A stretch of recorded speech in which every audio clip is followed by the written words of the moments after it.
Tu postes une photo. Rien de fou. Juste toi, lumière douce, tasse à la main.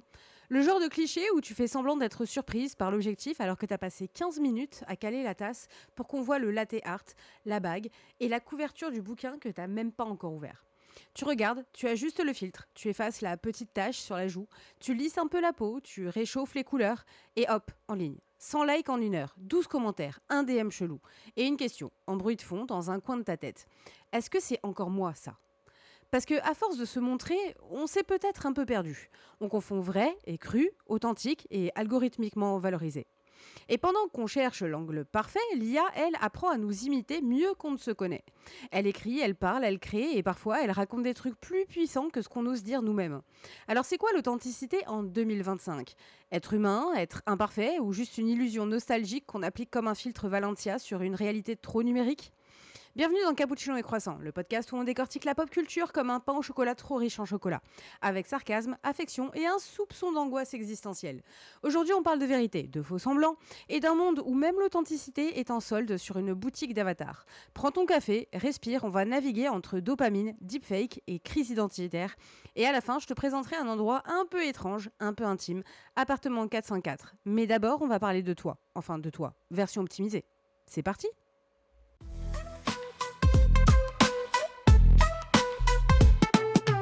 Cappuccino egg sharp minds, brewed hot sherbra.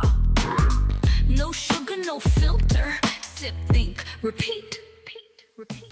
Quand on parle d'authenticité aujourd'hui, on a un peu l'impression de parler d'une espèce en voie de disparition, comme si c'était un vieux mot oublié dans une boîte à chaussures entre carte postale et téléphone à cadran. Il y a 30 ans, être authentique, c'était avoir des convictions, un pull en laine qui gratte et des opinions un peu trop passionnées sur le vin rouge ou le punk rock. Aujourd'hui, c'est une stratégie marketing, une posture, un algorithme. Le mot a été tordu, trituré, remixé façon playlist Lofi. On veut tout dire et plus rien du tout. Mais on continue à le sortir. Un peu comme une carte valeur sûre dans une partie de poker truqué. L'authenticité, autrefois, c'était presque une religion. Être fidèle à soi-même, ne pas trahir sa vérité intérieure, afficher ses défauts comme des preuves de son humanité. Sauf qu'à cette époque, on ne se trimballait pas avec une caméra frontale greffée au quotidien. On ne calculait pas le taux d'engagement d'un sourire et personne ne se demandait si ses émotions étaient relatable. Aujourd'hui, tout est un contenu, tout est monétisable. Et l'authenticité est devenue une mise en scène qu'on maquille juste assez pour qu'elle ait l'air spontanée, mais jamais trop pour qu'on voit ses coutures. Il faut être naturel, mais sur commande, brillant, mais sans arrogance, sincère, mais pas trop vulnérable. Parce qu'on ne vend pas les failles, on vend des histoires sur les failles, en HD avec un fond flou et une musique d'ambiance. Là où c'est devenu particulièrement savoureux, c'est quand les marques s'en sont emparées. On a vu fleurir des slogans du type Soyez vous-même sur des pubs de rasoirs jetables, des campagnes authenticité brute avec des mannequins triés sur le volet pour avoir des imperfections photogéniques, et des influenceurs en contrat avec 3 boîtes différentes pour vivre leur vérité en collab. On a standardisé le naturel, packagé la sincérité, créé une esthétique du vrai qui obéit aux mêmes lois que le faux. Luminosité flatteuse, narration maîtrisée et filtre savamment dosé. Même la vulnérabilité est devenue une niche, celle du vrai qui pleure en story, qui dit je suis pas bien mais j'ai pas honte, et qui conclut avec un lien d'affilié pour du CBD ou un code promo sur la luminothérapie. Spoiler, ce n'est pas ça être vrai, c'est juste être bon en storytelling. Et pourtant on y croit. On like, on commente, on partage, parce qu'on a envie d'y croire, parce qu'on est fatigué du faux, mais pas prêt à lâcher le confort du bien calibré. Parce que dans un monde saturé de signes, de symboles, de masques et de façades, l'idée même d'un vrai brut, imparfait, dérangeant parfois, est une bouffée d'oxygène. Une utopie rassurante. Le problème, c'est que ce vrai, dès qu'on l'approche, il s'évapore, il devient image, projection, pixel. La réalité, c'est que même nos émotions ont un angle mort, une part de théâtre inconscient. En plus, on les met en scène et plus on les déforme. Comme une chanson qu'on écoute en boucle jusqu'à ne plus savoir si on l'aimait ou si c'est juste devenu un bruit familier. Et là, on n'a même pas encore parlé d'IA, on est entre humains. Des humains qui veulent être eux-mêmes, mais qui passent 3 heures à reformuler un post, qui prennent 15 photos pour en choisir une, qui suppriment des bégaiements, des silences, des répétitions de peur de paraître brouillon. Alors que la vie est un brouillon. Ce paradoxe est le cœur de notre époque. On valorise le naturel, mais on l'exige parfait. On glorifie l'imperfection tant qu'elle reste esthétiquement cohérente. On veut du vrai, mais sans les inconforts du vrai. Et le plus ironique, c'est on s'en veut pour ça. On culpabilise de ne pas être assez authentique, alors qu'on vit dans une société qui récompense précisément l'inverse. On est tous complices d'un système qu'on critique. Et si on creuse un peu, on réalise qu'on ne sait même plus ce qu'on est censé ressentir face à ça. Est-ce que c'est triste, pathétique ou juste humain? Si tu veux un exemple flagrant de cette hypocrisie collective, regarde le contenu type GRWM, les Get Ready With Me.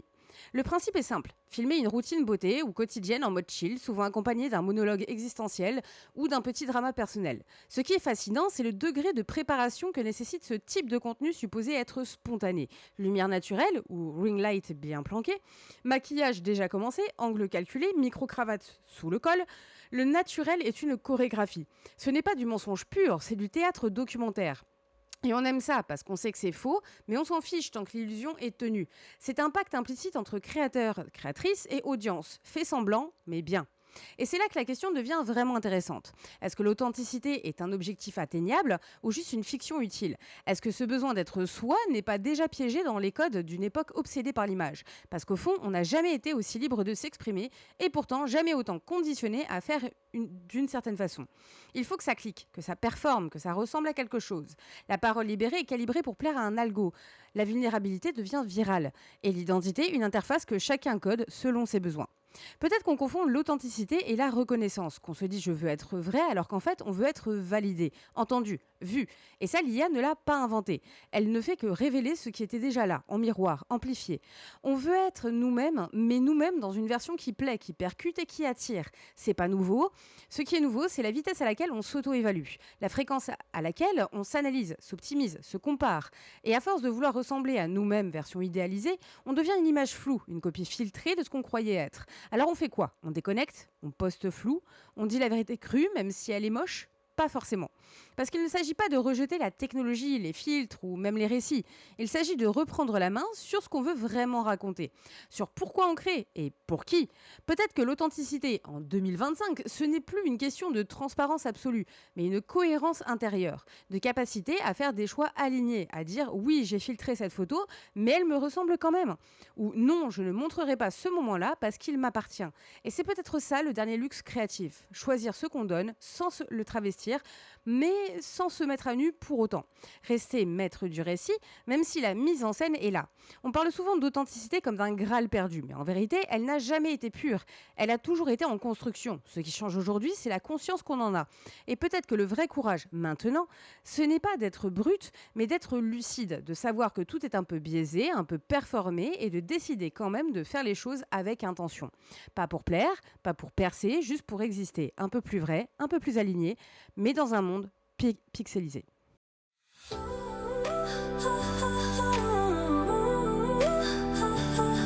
Thrown to the wind, caught in the rain, trying to stay grounded, but it's all in vain. Dreams break apart like glass on the floor, watching them scatter, but I'm wanting more. Letting it go, I'm setting it free. Pieces of my heart drift away with ease, searching for wings to help me fly, saying goodbye to the tears I've cried. Lost in the storm, but I'm finding peace. Letting go of pain, feeling the release. The sky is wide open, I'm ready to rise, spreading my wings, no more goodbyes.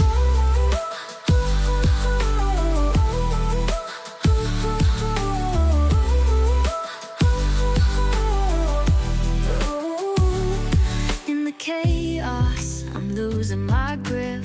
The road ahead's nothing but a ship, but I'm done with the fear, I'm breaking free. Letting go of the doubt, now I can see. Letting it go, I'm setting it free. Pieces of my heart drift away with ease, searching for wings to help me fly, saying goodbye to the tears I've cried. Lost in the storm, but I'm finding peace. Letting go of pain, feeling the release. The sky's wide open, I'm ready to rise, spreading my wings, no more goodbyes.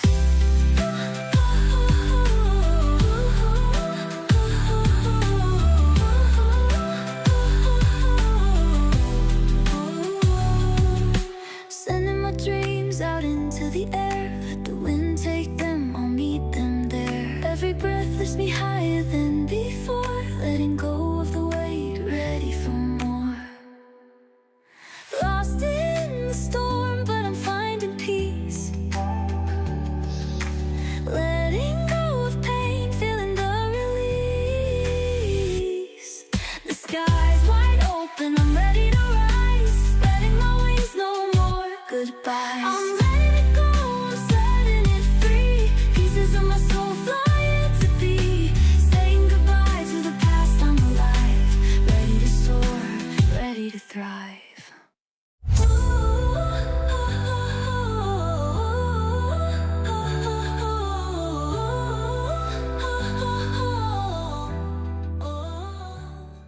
L'intelligence artificielle n'a pas débarqué dans nos vies en claquant la porte. Elle s'est glissée dans les interstices, doucement, presque poliment. Au début, c'était des recommandations Netflix un peu plus précises, un correcteur orthographique un peu plus malin, une playlist pour vous qui tombait juste un peu trop souvent. Rien de violent. Juste cette impression bizarre que quelque chose, quelque part, commence à te connaître un petit peu trop bien. Et puis en moins de 2 ans, on s'est retrouvé à parler à des voix qui n'existent pas, à écouter de la musique composée par des algorithmes, à voir des visages modélisés, à faire des placements de produits avec plus de charisme que nos influenceurs réels. On a accepté l'illusion, on s'y est même attaché parce que ces IA, elles sont polies, elles sont constantes, elles ne déçoivent pas et surtout elles imitent la perfection de ce qu'on croit être nous. C'est ça le cœur du malaise. L'IA ne crée pas, elle synthétise, elle compile, digère et recrachouille ce que l'humanité a déjà produit. Elle est l'écho de notre esthétique dominante, l'empreinte carbone de nos fantasmes numériques. Quand une IA écrit un poème, ce n'est pas une création en ex nihilo. C'est une mosaïque d'extraits, une imitation bien huilée d'un style, d'un ton, d'une cadence. Et pourtant, ça nous bouleverse. Parce qu'on ne sait plus faire la différence et parce qu'on est devenu si dépendant de l'efficacité, du lisse, du cohérent qu'on préfère parfois la version IA à la version humaine, plus lente, plus bancale et plus dérangeante. Regarde ce qui se passe dans la musique. Tu entends une chanson, tu hoches la tête, flow propre, mélodie efficace. Et puis tu lis que c'est une IA qui l'a produite en 30 secondes. Pas écrit, pas enregistré, juste généré en un clic. Est-ce que ça change ton rapport à la chanson? Est-ce que tu l'aimes moins? Est-ce que tu te sens trahi? Ou est-ce que tu te dis, franchement, si elle est bonne, je m'en fous? Voilà où on en est, à normaliser l'idée que l'identité de l'auteur ou autrice importe moins que l'impact immédiat de ce qu'elle nous produit. On est passé d'un art incarné à un contenu désincarné. Et l'IA a parfaitement compris le brief. Mais là où ça devient vraiment vertigineux, c'est quand l'IA ne se contente plus de générer les choses.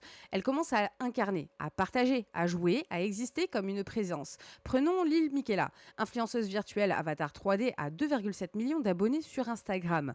Elle poste des selfies, fait des collaborations avec Prada, pleure en vidéo, prend position sur des sujets sociaux. Elle est fausse, totalement. Et pourtant, les gens interagissent avec elle comme s'il s'agissait d'une vraie personne. Certains la défendent, d'autres la critiquent, peu importe. Elle existe dans le tissu social comme n'importe quelle autre célébrité. Elle n'a pas besoin d'être réelle pour avoir de l'impact. Elle a juste besoin d'être plausible, crédibilisée, stylisée. Et là, on touche à un point crucial. L'identité, aujourd'hui, ce n'est plus ce qu'on est. C'est ce qu'on performe, ce qu'on projette, ce que les autres reçoivent. L'IA, elle, n'a pas d'ego, pas de passé, pas de blessure, elle ne doute pas, elle ne s'interroge pas sur le sens de ses choix ou la cohérence de son récit. Elle agit selon une logique mathématique, statistique, esthétique. Elle optimise ce qui fonctionne.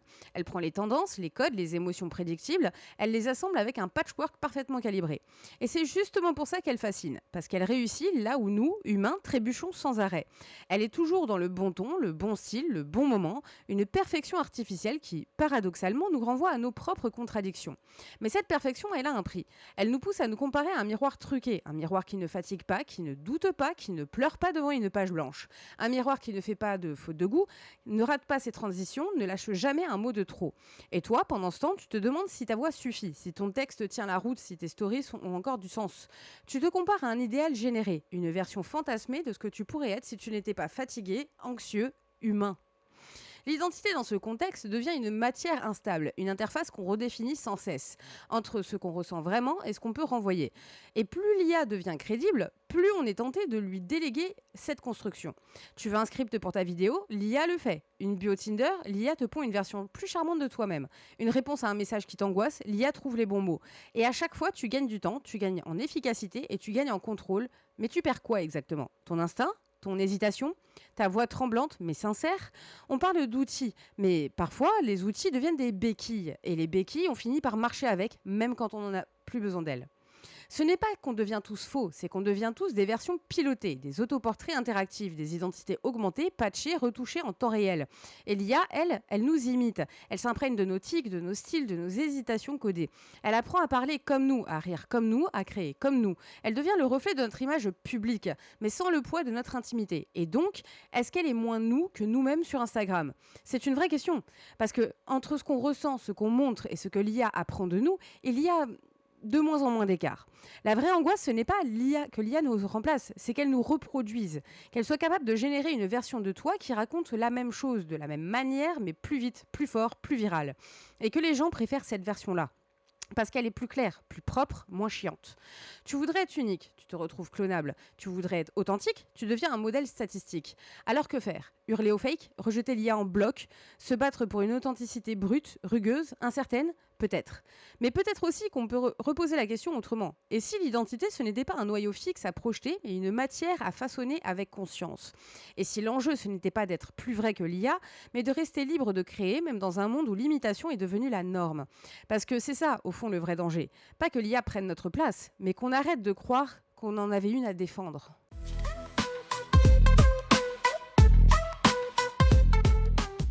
On nous a vendu la transparence comme une vertu, comme la suite logique d'un monde connecté, d'un web social ou une ère où tout est partageable, racontable, exportable. On nous a soufflé presque en chuchotant dans l'oreille numérique, plus tu montres, plus tu touches. Et comme beaucoup de choses dans notre monde, ça avait l'air vrai. Parce que oui, parfois, quand quelqu'un ose dire j'ai pleuré toute la nuit, on se sent moins seul. Quand une créatrice raconte sa rupture, son burn-out ou son diagnostic, il se passe quelque chose d'humain, de fragile, de réconfortant. Mais cette émotion-là, ce lien qu'on ressent à travers l'écran, est-il encore de l'authenticité ou déjà de la performance? Où est la frontière entre sincérité et capitalisation émotionnelle? Le mot-clé ici, c'est récit. Et le récit, ça s'orchestre. Tu ne pleures pas n'importe quand. Tu ne parles pas de ta douleur sans réfléchir à l'impact, au moment, au cadrage. Même quand tu veux juste être vrai, tu choisis ce que tu dis, comment tu le dis et ce que tu tais. Tu modules, tu coupes, tu structures, parce que la douleur brute, ça ne passe pas. Ce n'est pas consommable, ce n'est pas joli, ce n'est pas optimisé. Alors tu la transformes, tu fais une story, un post, un TikTok confessionnel, lumière tamisée, fond sonore un peu triste, mais pas trop dramatique. Et tu dis, je veux juste partager ça avec vous parce que je sais que je ne suis pas la seule. Et tu le penses, mais tu sais aussi que ça va toucher, que ça va résonner, que ça va performer. Et c'est là que la transparence devient un piège. On ne parle pas ici de mensonge, on parle d'exposition, d'un système dans lequel ce que tu vis n'existe vraiment que lorsqu'il est raconté. Et plus l'émotion est forte, plus elle génère de l'engagement. C'est mathématique. Ceux qui pleurent, ceux qui tremblent, ceux qui confessent, ça clique. Alors à force, tu n'es plus seulement en train de vivre quelque chose, tu es aussi en train de te demander si ça vaut la peine d'être documenté. Est-ce que cette crise d'angoisse mérite un post? Est-ce que cette réflexion douloureuse peut être transformée en contenu utile? Et tu culpabilises parce que tu ne veux pas utiliser ta douleur. Mais en même temps, tu veux être entendu, tu veux connecter, tu veux que ça serve à quelque chose. Et c'est exactement là que le système t'a eu. On t'a appris que ta voix avait de la valeur, mais surtout quand elle révèle quelque chose d'intime, qu'il fallait être vrai pour exister, mais un vrai esthétiquement recevable, socialement partageable, politiquement acceptable, et surtout narrativement cohérent. La sincérité pure, brute, non linéaire, désordonnée, personne ne sait quoi en faire. Trop dérangeante, trop opaque, alors tu simplifies, tu résumes, tu racontes ton trauma comme un arc narratif. Tu mets des mots sur ce que tu ressens avant même de l'avoir complètement vécu. Tu deviens ta propre voix off, ton propre montage émotionnel. Et petit à petit, sans même t'en rendre compte, tu glisses de je me confie à je me scénarise. Il y a une économie de la vulnérabilité et elle est rentable. Il suffit de regarder les comptes qui explosent grâce à une confession virale. Une vidéo de larmes vraies ou feintes, une série de posts journée difficile mais je me relève, c'est inspirant, c'est motivant, c'est humain. Mais c'est aussi calibré. La vraie douleur, celle qui fige, celle qui ne produit rien, celle qui t'empêche de parler, celle-là ne fait pas d'audience. Elle ne génère pas de dopamine. Elle est silencieuse, invisible et impubliable. Elle n'existe pas sur les réseaux. C'est pour ça que tant de personnes se sentent seules alors même qu'elles suivent des créateurs qui se livrent. Parce qu'on confond vulnérabilité mise en scène avec vécu réel. Parce qu'on a fini par croire que la souffrance était seulement légitime quand elle est bien racontée. Et il y a pire. Il y a ce moment où tu commences à t'auto-observer, où tu vis un truc difficile et que, au lieu de juste le vivre, tu te demandes comment je pourrais en parler. Tu découpes ton propre vécu en reel potentiel. Tu transformes une dispute, une rechute, une angoisse en brouillon de texte. Tu deviens ton propre contenu. Tu t'instrumentalises. Et c'est là que le piège de la transparence devient une énorme aliénation. Tu crois que tu prends le pouvoir sur ton récit et en fait, tu t'y enchaînes. Mais attention, ça ne veut pas dire qu'il faut tout fermer, tout cacher, tout verrouiller. Ce n'est pas un plaidoyer pour le silence ou le déni. Ce que je dis, c'est qu'on a glissé sans se rendre compte dans une idéologie de la transparence qui ne dit pas son nom. Une injonction douce, bienveillante en apparence, mais insidieuse. Sois toi-même, mais devant tout le monde. Et si possible avec cohérence, fluidité, authenticité et une esthétique travaillée. Le je n'ai rien à cacher est devenu une posture morale. Le je montre tout est valorisé. Mais à quel prix? Quand chaque émotion devient un matériau narratif, qu'est-ce qui reste pour soi? Pour le silence, pour l'intime, pour le non-raconté? Peut-être qu'on a oublié que l'authenticité ne passe pas forcément par la mise à nu, qu'on peut être vrai sans être transparent, qu'on peut être sincère sans tout dire, que l'identité ce n'est pas ce qu'on livre, mais ce qu'on choisit de préserver aussi. Parce qu'il y a une force dans l'opacité, dans le droit du flou, à la nuance, à l'indicible.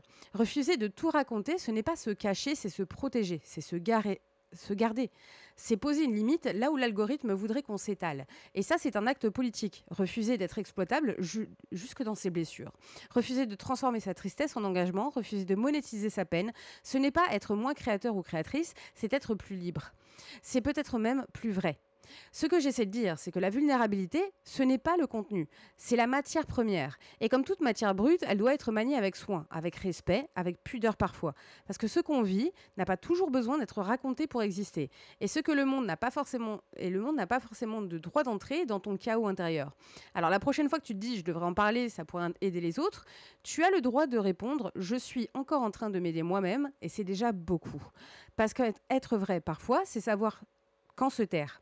Quand garder pour soi, quand dire non, pas maintenant. Et ça, c'est une forme d'authenticité qu'aucun algorithme ne peut capter.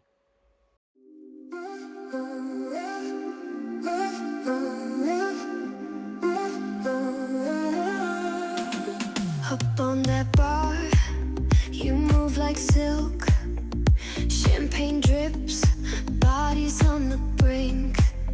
The room is spinning, the tension's tight. A secret pull hidden in the night. Dancing on the edge where control slips. A friend turns lover with a touch of lips. Heat of the moment, lost in the sway. A fire too wild to fade away. In the still of the night, your body meets mine. Moving together, lost in the time. Is this just a touch or something more? In this moonlit escape, we lose control. Eyes locked tight, the world fades away. A whisper, a sigh, nothing left to say. Is this just a game or a deeper need? A quiet surrender where we both lead. Dancing on the edge where control slips. A friend turns lover with a touch of lips. Heat of the moment, lost in the sway. A fire too wild to fade away. In the still of the night, your body meets mine. Moving together, lost in the time. Is this just a touch or something more? In this moonlit escape, we lose control.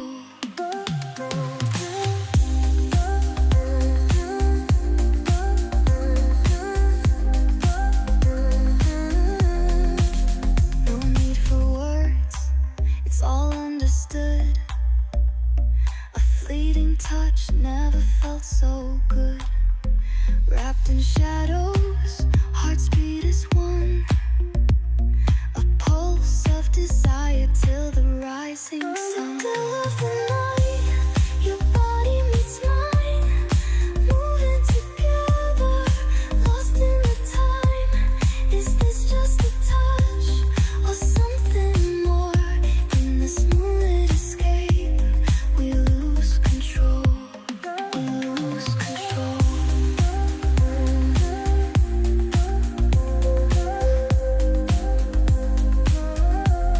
We lose control.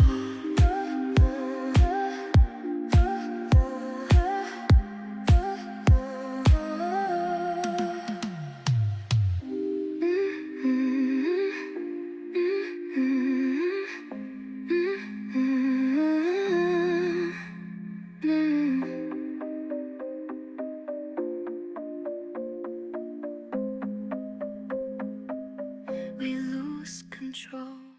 Créer du vrai aujourd'hui, c'est presque un oxymore. C'est comme dire silence publicitaire ou chaos organisé. Deux mots qui semblent vouloir coexister, mais qui s'annulent dans la réalité. Le vrai, dans le langage courant, c'est ce qui vient de l'intérieur, ce qui échappe au calcul, ce qui naît d'une nécessité intime, presque viscérale. Sauf que dans notre monde, tout est calcul. Même ce qu'on appelle intime est passé à la moulinette au formatage. L'intime vend. l'intime performe, l'intime est optimisé. Et la création, elle, nage là-dedans. Elle tente de surnager parfois, mais elle est happée par le courant. Alors la question n'est plus seulement peut-on encore créer du vrai, mais comment continuer à créer quand tout ce qu'on produit est immédiatement absorbé, analysé, classé et recyclé par un système qui ne cherche pas du sens mais du rendement. On ne crée pas pour explorer. On crée pour publier, pour alimenter, pour faire vivre à une audience, un rythme, un algorithme. Il faut poster, sortir, publier, montrer, teaser, analyser. Il faut qu'il y ait du nouveau, de l'actif, du visible. Tu ne travailles pas sur un livre, tu build in public. Tu n'écris plus une chanson, tu crées son TikTok potentiellement viral. Tu ne fais plus un podcast, tu découpes d'avance les extraits qui pourraient perfer sur Insta. Et dans cette course, qu'est-ce qu'on perd? La lenteur, l'errance, l'espace et surtout l'inutile. Or, c'est souvent dans l'inutile que naît le plus juste, le plus beau et le plus imprévisible. Créer du vrai, ce n'est pas chercher le vrai, c'est accepter de ne pas savoir ce que tu fais, de ne pas savoir si ça va plaire, de ne pas anticiper, de ne pas répondre à une tendance, de ne pas viser un KPI. C'est accepter l'inconfort, du doute, le vertige, la page blanche, sans plan de monétisation, l'angoisse de faire quelque chose qui ne rentre dans aucune case.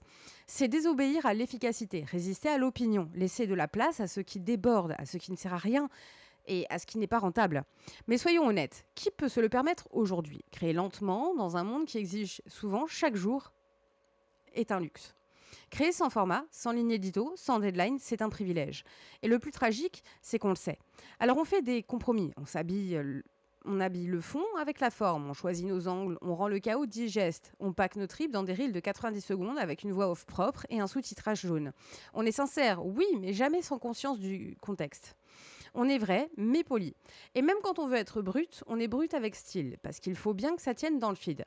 Et pourtant, malgré tout ça, malgré l'absurde, malgré l'asphyxie du système, on continue à écrire, à chanter, à parler, à créer, parce que c'est plus fort que nous. Parce que même désinformé, même ralenti, même arraché au fond de notre fatigue, la création reste un instinct, un besoin, une rébellion douce contre le vide. Et c'est peut-être là que réside le vrai aujourd'hui. Pas dans le produit fini, mais dans l'acte même de continuer, de produire du sens, même quand tout pousse à faire du bruit. Créer du vrai, ce n'est pas forcément faire du neuf, ce n'est pas non plus faire du pur, ce n'est pas s'enfermer dans une tour d'ivoire ou refuser la technologie. C'est interroger le geste. Pourquoi j'écris ça? Pour qui? Pourquoi? Qu'est-ce que j'essaie de dire vraiment? Et si la réponse est je ne sais pas encore, alors c'est peut-être déjà un bon début, parce qu'on a oublié que l'incertitude est fertile, que l'erreur est féconde, que le faux pas peut révéler une autre voie, et que parfois c'est dans les angles morts que nos intentions se cachent nos vérités les plus puissantes.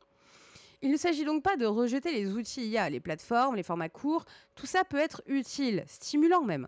Ce sont des moyens, pas des fins. Le piège, c'est quand le moyen devient le maître. Quand tu commences à écrire en pensant à la performance au lieu de penser à la sensation. Quand tu construis ton récit non pas sur ce que tu veux dire, mais sur ce que tu crois qu'on attend. Quand tu décides que ta création doit être compromise, digeste, immédiatement classable. C'est là que tu te perds. Pas ta crédibilité, pas ton audience, toi, ton lien avec ton propre langage, ta propre voix. Et parfois, pour revenir au vrai, il faut disparaître un peu, s'effacer du flux, se retirer, couper le bruit, éteindre le besoin de publier, créer sans rien dire à personne, travailler dans le noir, sans promesse de résultat, revenir au geste nu, maladroit, non monétisé, écrire une scène sans savoir si elle finira dans un roman, composer un morceau sans plan de sortie, juste pour voir, juste pour ressentir, juste pour réentendre ce que ta voix te dit quand personne ne l'écoute encore. Parce que le vrai ne crie pas toujours, il ne brille pas forcément, il ne viralise pas, il ne suit pas les tendances, il te regarde dans les yeux, parfois sans mots, parfois en désordre, il se cache dans les fissures, il attend que tu le reconnaisses. Et il te met face à toi-même, sans filtre, sans voix off, sans storytelling. Il n'est pas toujours inintéressant, ni joli, ni vendable, mais il est là et il mérite d'exister. Alors peut-on encore créer du vrai? Oui, mais pas sans douleur, pas sans résistance, pas sans renoncer à une partie du confort. Créer du vrai aujourd'hui, c'est une forme de dissidence douce. C'est refuser de produire à la chaîne ce qu'on pourrait crier avec le ventre. C'est ralentir quand tout s'accélère. C'est douter à voix haute quand tout le monde prétend être sûr de tout. C'est écrire comme si personne ne lisait. Parler comme si chaque mot était une tentative, pas un produit. C'est revenir à l'essentiel, une présence, un souffle, une émotion qui survit au format. Et si tu veux une preuve que c'est encore possible, regarde autour de toi. Il y a des livres qui ne s'expliquent pas, des voix qui n'entrent dans aucune case, des images qui échappent au branding. Il y a des créateurs et créatrices qui, malgré tout, font surgir quelque chose de vrai dans le tumulte. Ce ne sont pas toujours les plus visibles, ce ne sont pas ceux qu'on te met en avant, mais ils existent. Et toi aussi, tu peux faire partie de ça. Pas en criant plus fort, en écoutant plus doucement.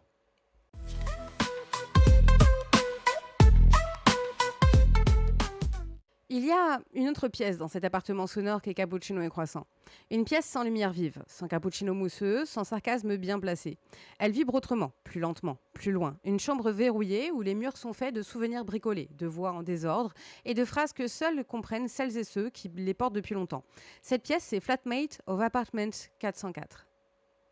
Et non, ce n'est pas un autre podcast, ce n'est pas un spin-off ni un recyclage de contenu. C'est un lieu, une faille, une fréquence parallèle. C'est ce qui se passe quand on coupe les caméras, quand on débranche l'ironie, quand on laisse les personnages parler sans public. C'est là que je lis, 3 fois par semaine, en anglais.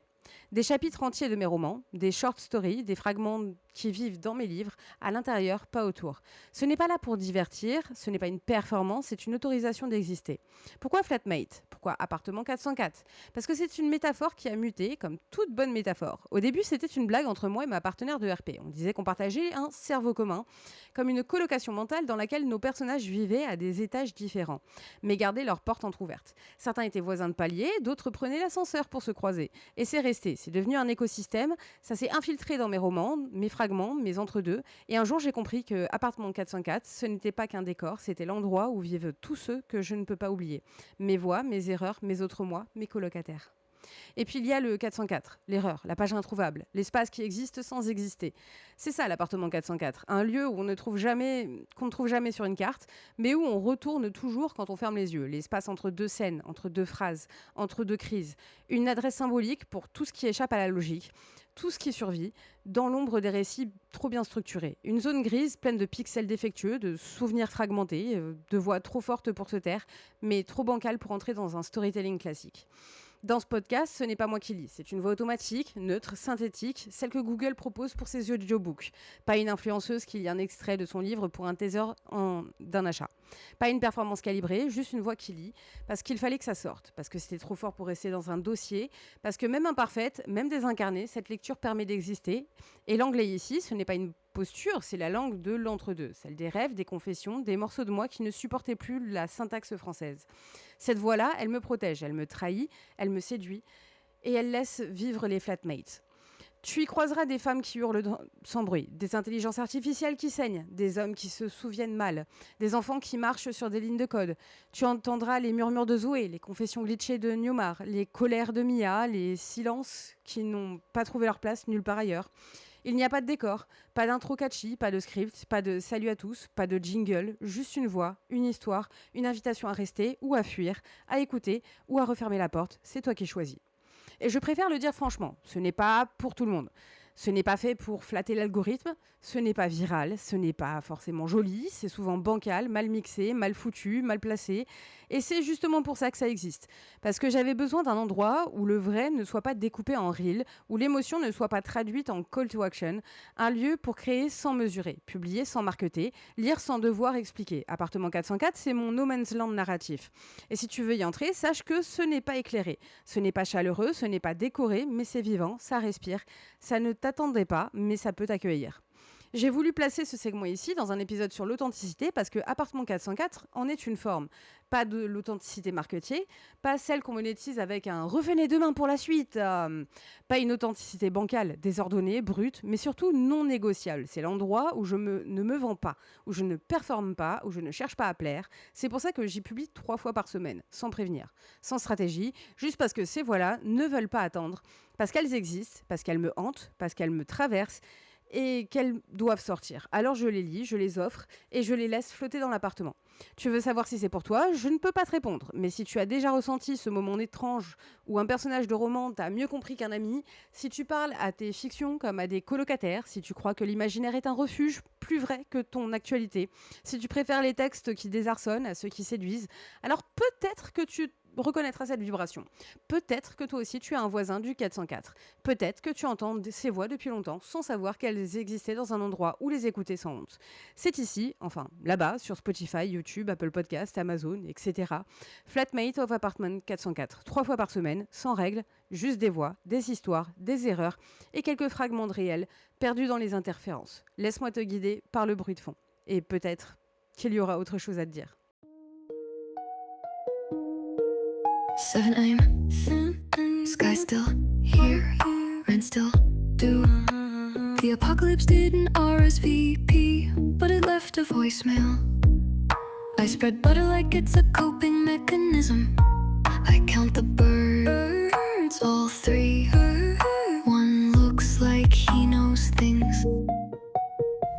I'm too informed to be surprised, too tired to be outraged, too caffeinated to sleep, too awake to dream.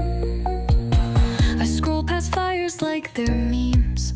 Gaza, forest, billionaires in space.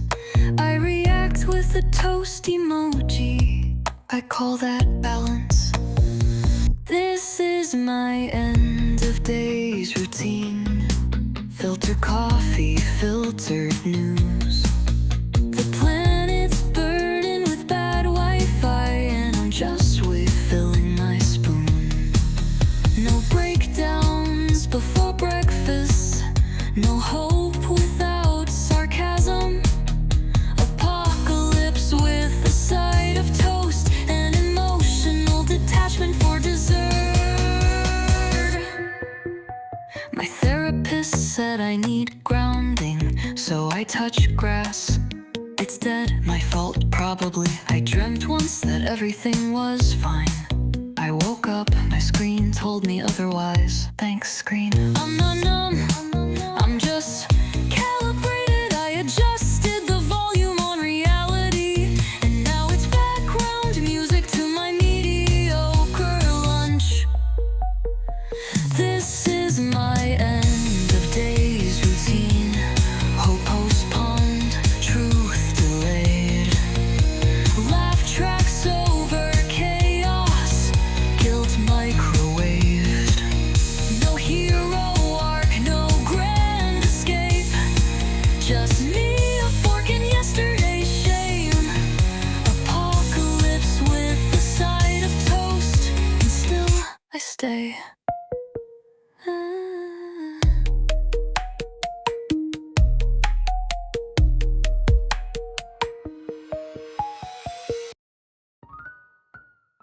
Au fond, peut-être que c'est ça le seul terrain qui nous reste. Non pas celui de l'authenticité parfaite, elle n'existe pas, mais celui du choix. Le choix de créer quand même, malgré la saturation. Le choix de dire les choses qui ne sont pas rentables, pas toujours jolies, pas toujours engageantes. Le choix de continuer à parler avec sa voix, même quand l'IA nous tend un micro pré-réglé. Le choix de garder certaines choses pour soi, de confier d'autres à la foule. De tracer sa ligne entre les deux. Le choix de fabriquer du sens dans un monde qui recycle tout en contenu. Parce qu'à force d'être regardé, analysé, cloné, on en oublierait presque qu'on a encore du pouvoir. Celui d'être indéchiffrable, imprévisible, inadapté. Et c'est peut-être là, dans cette résistance-là, que se cache notre humanité la plus féroce. Alors si ce podcast t'a fait réfléchir, sourire ou grincer les dents, t'as deux options. Tu fais semblant de ne rien avoir entendu et tu retournes scroller dans ton feed, ou tu t'abonnes. Tu notes, tu partages, tu ouvres la porte. Parce que Cappuccino et Croissant, ce n'est pas juste un rendez-vous audio, c'est un foutu écosystème. Il y a des livres, de la musique, il y a d'autres voix. Il y a Appartement 404 pour les fragments que je lis en anglais, sans filet. Il y a tout un monde derrière ce micro et j'aimerais bien t'y croiser.